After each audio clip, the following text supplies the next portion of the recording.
Hello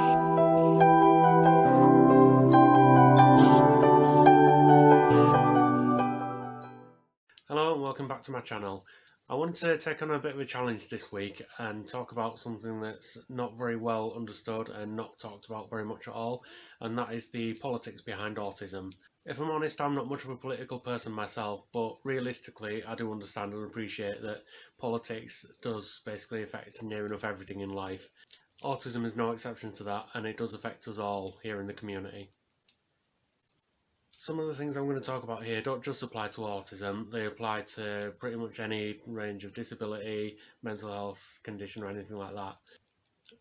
Let's start by talking about the government's autism strategy, which was published in 2010 following the release of the Autism Act 2009. The autism strategy is aimed at autistic adults and basically there to provide help and support to any autistic adults that do need it. It was revised in 2019 to include children as well, which obviously is a great step forward because autism affects all ages, not just adults, not just children. It's been over 10 years since the autism strategy was first published, and last year the National Autistic Society carried out a survey on autistic adults to find out what effect it had on their lives, if any. And the survey that they did last year showed that 2/3 of autistic adults still don't get the help that they need. It showed that there's still a lack of mental health services, and it showed that the waiting times for an autism diagnosis are still over a year on average. I can relate to a couple of those points there.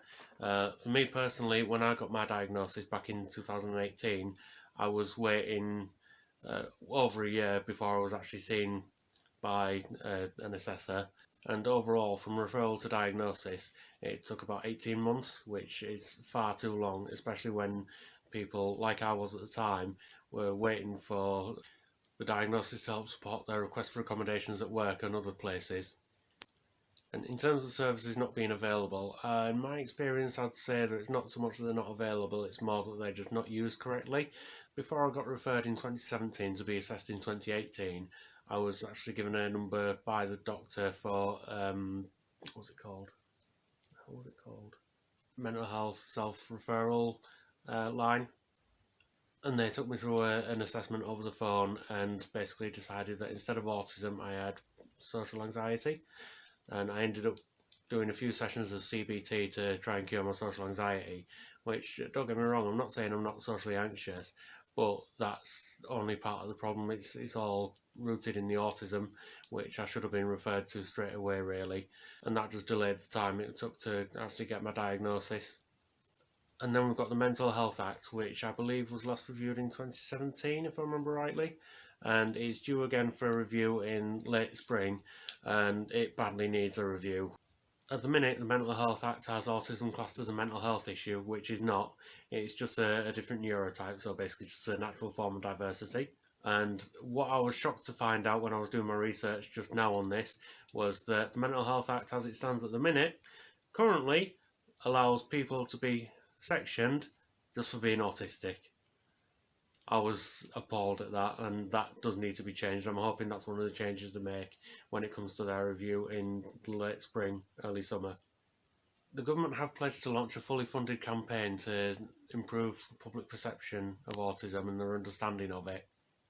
This was going to be done by working with the Department for Health and Social Care as well as multiple autism charities, and it was supposed to launch towards the end of 2019.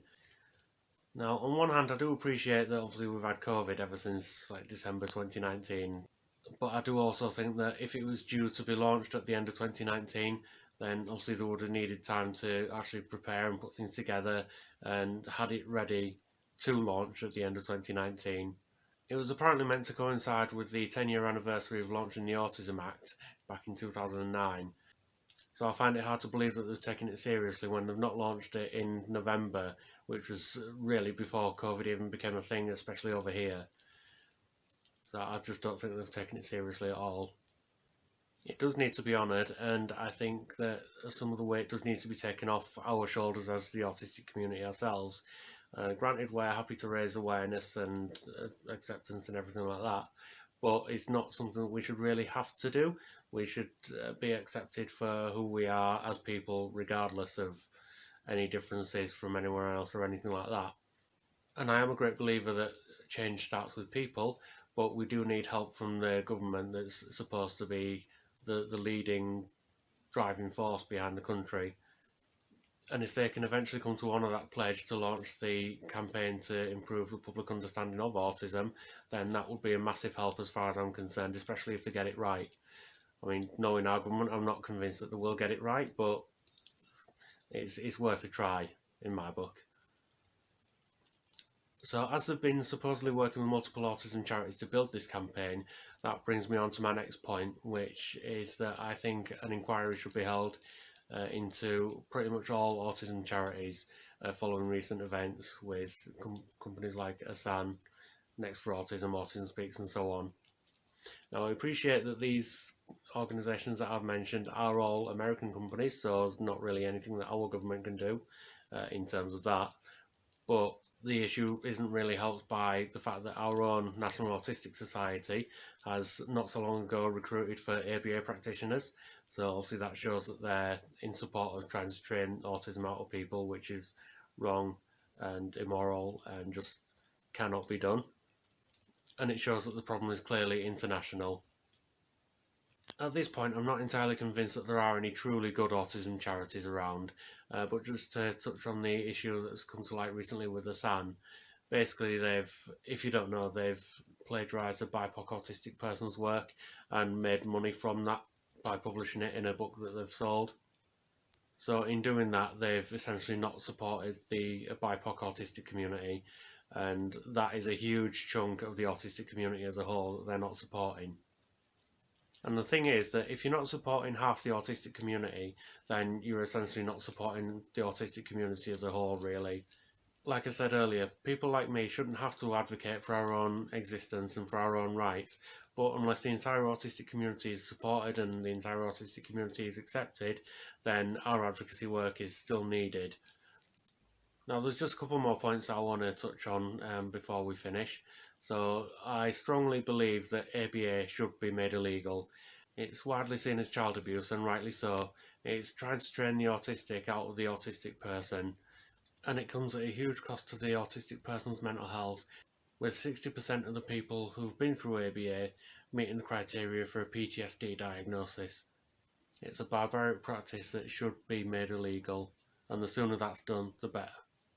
And finally, just to finish on more of a positive note, I just want to give a helpful nugget of information that I found helpful when I was asking for reasonable adjustments from work the other year. Under the Equality Act 2010, you don't legally need to have a diagnosis for disability for employers to give you reasonable adjustments.